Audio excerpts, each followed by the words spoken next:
Hello everyone, Ahmad Abdullah Karib private ITI के YouTube channel पर आप सभी का स्वागत है। मैं Abbas Shaikh, draughtsman civil trade instructor. आज का हमारा टॉपिक है approximate estimate of a factory building.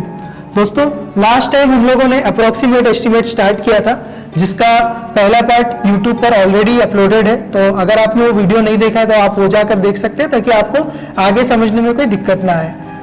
तो आज का, जैसे कि हमने बताया कि आज का टॉपिक है approximate estimate of a factory building.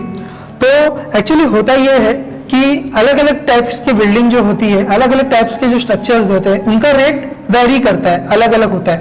For example, अगर मैं बात करूं एक सिंपल रेसिडेंशियल बिल्डिंग की ही बात करूं अगर, तो उसमें हाई प्रोफाइल बिल्डिंग्स होती है और कुछ मीडियम कॉस्ट की बिल्डिंग होती है, कुछ लो कॉस्ट हाउसिंग सिस्टम की बिल्डिंग होती है। ठीक है, तो उनका रेट्स ऑब्वियसली जो है वो वेरी करेगा कि हाई कॉस्ट बिल्डिंग का, हाई प्रोफाइल बिल्डिंग्स का थोड़ा ज्यादा रेट होगा and accordingly low cost building का थोड़ा सा कम होगा।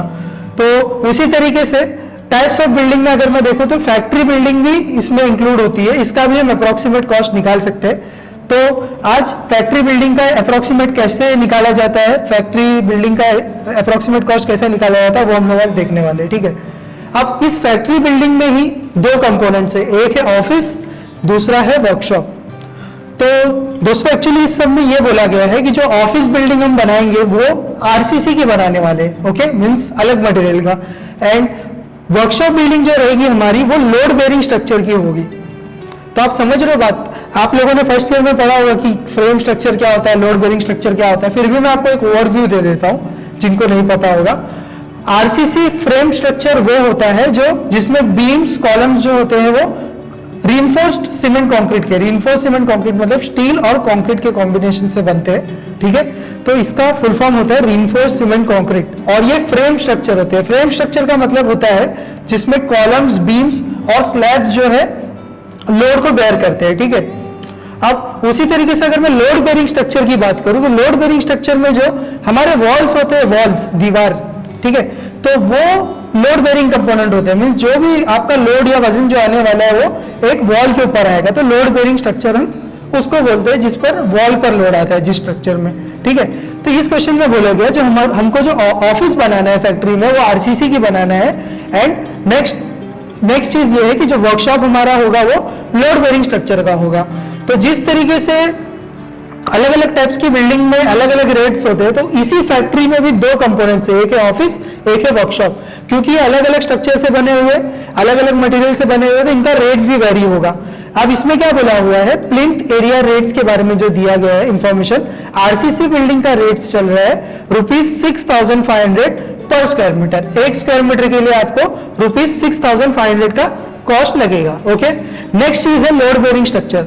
लोड बेरिंग स्ट्रक्चर अगर आपको बनाना है तो उस लोकेलिटी का, इस क्लास के बिल्डिंग का रेट चल रहा है ₹4,000 पर स्क्वायर मीटर। मीन्स अगर आप लोड बेरिंग स्ट्रक्चर बनाते हो तो आपको ₹4,000 रुपया जाएगा पर स्क्वायर मीटर के कंस्ट्रक्शन का।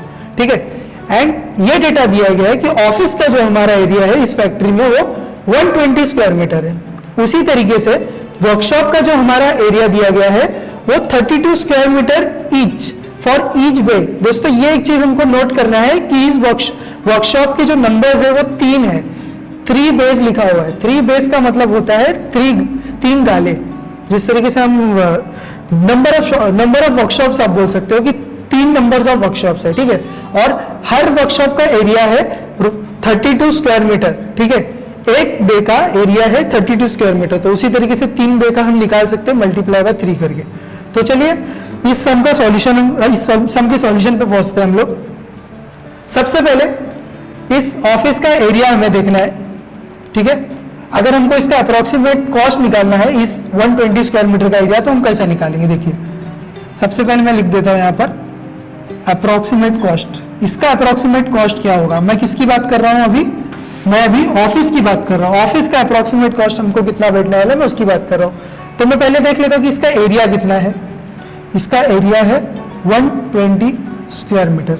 ठीक है, लास्ट टाइम भी मैंने आपको बताया था जो प्लिंथ एरिया आपका रेट होता है उसको आपको एरिया से मल्टीप्लाई कर देना है तो आपको अप्रोक्सीमेट कॉस्ट मिल जाता है बिल्डिंग का। ठीक है, तो क्योंकि ये ऑफिस बिल्डिंग जो है, क्योंकि ये जो ऑफिस बिल्डिंग है ये बनी हुई है आरसीसी की, इसलिए मैं क्या करूंगा, ये 120 स्क्वायर मीटर का जो एरिया है इसको मैं मल्टीप्लाई करूंगा आरसीसी बिल्डिंग के रेट से, ठीक है। तो मुझे किससे मल्टीप्लाई करना चाहिए, ₹6,500 पर स्क्वायर मीटर से मुझे इसको मल्टीप्लाई करना है, ठीक है। तो जब मैं 120 स्क्वायर मीटर को 6,500 से मल्टीप्लाई कर देता हूं तो वो जो हमारा रेट निकल कर आता है वो है ₹7,80,000।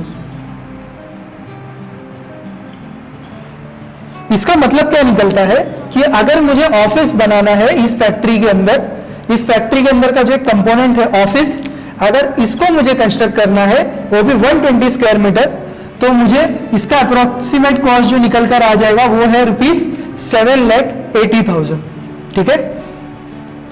आई होप आपको समझ में आया होगा।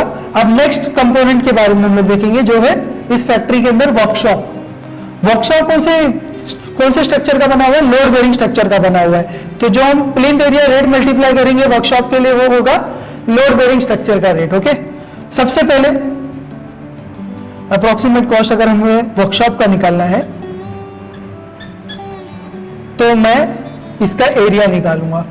अब दोस्तों इसका एरिया कैसे निकाला जाए, जैसे कि आप लोग देख सकते हैं कि इसमें 3 नंबर्स ऑफ बेज है, ठीक है, 3 गाले हैं, ओके। तो इसको मुझे ये जो एरिया है 32 स्क्वायर मीटर, ये एक बे का है, तो मुझे ये 32 को 3 से मल्टीप्लाई करना पड़ेगा क्योंकि 3 बेज है वर्कशॉप में। तो मैं सबसे पहले इसका जो नंबर्स है वो लिख देता हूं, 3 बेज है, ओके। 3 बेज को मैं मल्टीप्लाई कर दूंगा 32 से। अप्रोक्सीमेट कॉस्ट जब मैं निकालता हूं वर्कशॉप का तो इसमें क्योंकि 3 नंबर ऑफ बेज है तो मैं यहां पर 3 मल्टीप्लाई कर दूंगा एक बे के एरिया से, ठीक है। एक बे का एरिया है 32 स्क्वायर मीटर, तो मैंने 3 को मल्टीप्लाई कर दिया 32 से। एंड अगेन जो इसका रेट है, क्योंकि ये लोड बेरिंग स्ट्रक्चर है तो इसका रेट है ₹4,000, ठीक है। तो मैं इसको मल्टीप्लाई कर दूंगा ₹4,000 पर स्क्वायर मीटर से, ठीक है। ये है हमारा area, total area, okay. Total area of the workshop 3 bays है 32 स्क्वायर मीटर ईच, ठीक है। ये हमारा एरिया हो गया और ये हमारा हो गया प्लिंथ एरिया रेट।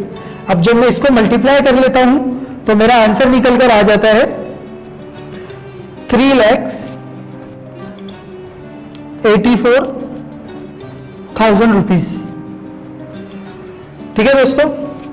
सबसे पहले हमने क्या किया, अप्रोक्सीमेट कॉस्ट निकालने के लिए हमने पहले क्या किया, ऑफिस का रेट निकाला। ऑफिस का अप्रोक्सीमेट कॉस्ट हमें 7,80,000 आ रहा है क्योंकि ये आरसीसी स्ट्रक्चर था, ओके, इसलिए मैंने अलग से निकाला। देन मैंने क्या किया, वर्कशॉप का अप्रोक्सीमेट कॉस्ट निकाला जिसमें 3 बेस थे, हर बे का एरिया 32 स्क्वायर मीटर था, ठीक है। उसको मैंने उसके प्लिंथ एरिया रेट से मल्टीप्लाई कर दिया जो कि 4,000 है। तो जब मैं इसको सॉल्व कर रहा हूं तो मुझे approximate cost of A workshop कितना निकल के आ रहा है, 3,84,000। अब अगर मुझे बताना है एज अ होल कि एज अ होल मुझे कितना कॉस्ट बैठ रहा है, ठीक है, एज अ होल फैक्ट्री का कितना कॉस्ट बैठ रहा है, तो मैं क्या करूंगा, इस ऑफिस एरिया को और इस वर्कशॉप एरिया को, या इस ऑफिस के अप्रोक्सीमेट कॉस्ट को और इस वर्कशॉप के अप्रोक्सीमेट कॉस्ट को जब मैं ऐड कर दूंगा तो मुझे total cost of a factory building निकल कर आ जाएगा। तो मैं टोटल कॉस्ट में क्या करूंगा दोस्तों, टोटल कॉस्ट के लिए मैं क्या करूंगा, ये 7,80,000 प्लस 3,84,000, इसको मैं ऐड कर दूंगा। ये क्या चीज है, पहला ऑफिस का कॉस्ट है, दूसरा वर्कशॉप का कॉस्ट है, और इसको जब मैं सॉल्व कर लेता हूं तो मुझे आंसर आ जाता है ₹11,64,000, ठीक है दोस्तों। तो इस तरीके से आज के सेशन में हमने वर्कशॉप फैक्ट्री बिल्डिंग का जो अप्रोक्सीमेट कॉस्ट होता है वो कैसे निकाला जाए वो हमने देख लिया है। सो आई होप आप सभी को ये सेशन समझ में आया होगा। अगर वीडियो अच्छा लगे तो आप इसे ज़्यादा से ज़्यादा शेयर करें और लाइक करें, और अगर आपने हमारे YouTube चैनल को सब्सक्राइब नहीं किया है तो उसे सब्सक्राइब कर ले और बेल आइकन को प्रेस कर दे ताकि आपको आगे की न्यू अपडेट्स मिलती रहे। Thank you.